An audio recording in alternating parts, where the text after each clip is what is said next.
मुंबई के सह्याद्री अतिथि गृह में आज हुई उपसमिति की बैठक में 201 मामलों पर चर्चा हुई। इनमें से 77 केस वापस लेने जबकि 47 गंभीर मामलों को अस्वीकार करने का निर्णय लिया गया। इस बैठक में सामाजिक कार्यकर्ता, आंदोलनकारी और विभिन्न संगठनों से जुड़े मामलों की समीक्षा की गई। इसी बीच आशीष शेलार ने संजय राउत पर जोरदार हमला बोला। उन्होंने कहा, हिरव्या पाखड्यांची भूमिका म्हणजे संजय राउत यांची भूमिका, यानी कि राउत की सोच अब भारत विरोधी पाकिस्तानी सोच जैसी हो गई है। शेलार ने कहा है कि भारत की सैन्य नीति ने दुनिया को संदेश दिया है और संजय राउत जैसे नेता इससे परेशान हैं। आज सह्याद्री शासकीय विश्रामगृहावर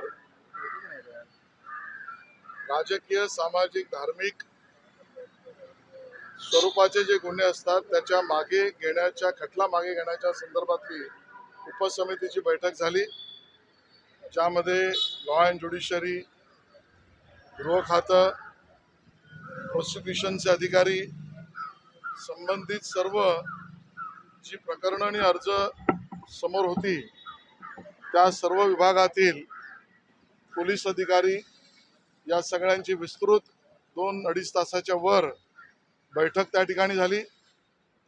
201 प्रकरणं आणि अर्ज या उपसमिती समोर होती। त्याची कार्यपद्धती आपल्या शासन निर्णयामध्ये स्पष्ट आहे।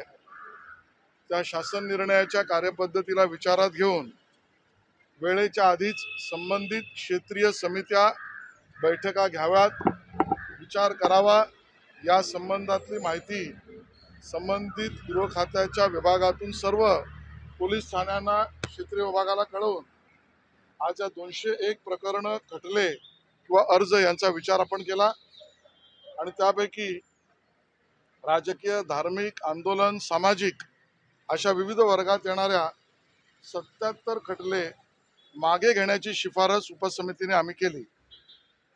ज्या प्रकरणांमध्ये खटले मागे घेता येऊ शकत नाहीत, असे जे गुन्हे, गंभीर गुन्हे जे आहेत, स्त्रीविषयक गुन्हे जे आहेत, ज्या विषयात वैयक्तिक प्रकरणं आहेत, हेवे दावे किंवा गुन्ह्याचे, असे 47 खटले मागे न घेण्याचा सुद्धा निर्णय केला आणि काही प्रकरणांमध्ये या खटल्यावर क्षेत्रीय समितीने पुन्हा विचार केला पाहिजे किंवा पुढच्या बैठकीत अधिक माहिती घेऊन या, अशी अजूनची 77 प्रकरणं ही परत विचारार्थ पाठवली। एकंदरीत सामाजिक, राजकीय, धार्मिक या पद्धतीचे किंवा आंदोलनात्मक 77 खटले मागे घेतले। 77 खटल्यांमध्ये पुनर्विचार करा, क्षेत्रीय समितीकडे जा असे निर्देश दिले। 47 खटल्यांच्या प्रकरणांमध्ये ते मागे घेता येऊ शकत नाही, असे गंभीर स्त्रीविषयक अशा स्वरूपाचे आहेत, त्याचा विचार नाही करायचा नाही, नाकारले असा निर्णय केला। बरोबरीने या सगळ्यात जे गुन्हे आमदार, माजी आमदार, खासदार, माजी खासदार यांच्यावर असतात, त्यामध्ये शासन निर्णयाप्रमाणे आणि सर्वोच्च न्यायालयाच्या निर्णयाप्रमाणे मुंबई उच्च न्यायालयासमोर ती प्रकरणं घेऊन जावी लागतात आणि मुंबई उच्च न्यायालयासमोर जो उपसमितीचा निर्णय आहे त्या आधारावर न्यायालयाला अवगत करावं लागतं आणि मगच ती आमदार, माजी आमदार, खासदार, माजी खासदार यांच्या प्रकरणामध्ये निर्णय घेता येतो। अशी 6 प्रकरणं आमदार, माजी आमदार, खासदार, माजी खासदार यांची न्यायालयासमोर जातील, त्याबद्दलची सुद्धा भूमिका स्पष्ट केलेली आहे।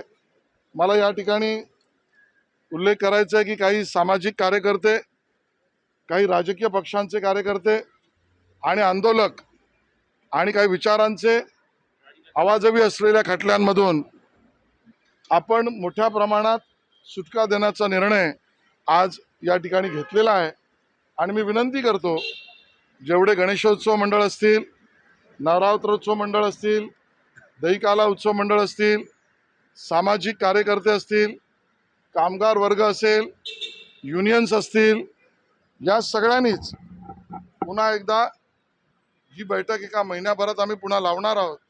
त्या अगोदर शासन निर्णयाप्रमाणे अगोदरच्या प्रक्रिया पूर्ण करण्यासाठी शासनाकडे आणि संबंधित खात्याकडे आणि विभागाकडे आणि पोलिसांकडे अर्ज करावेत। या गणेशोत्सव, नवरात्रोत्सव, कोरोना काळात, दहीहंडीच्या काळात कामगार, कर्मचारी, युनियन यांनाही मोठ्या प्रमाणात या पद्धतीने आपल्याला दिलासा देता येऊ शकतो त्यांनी अर्ज करावा.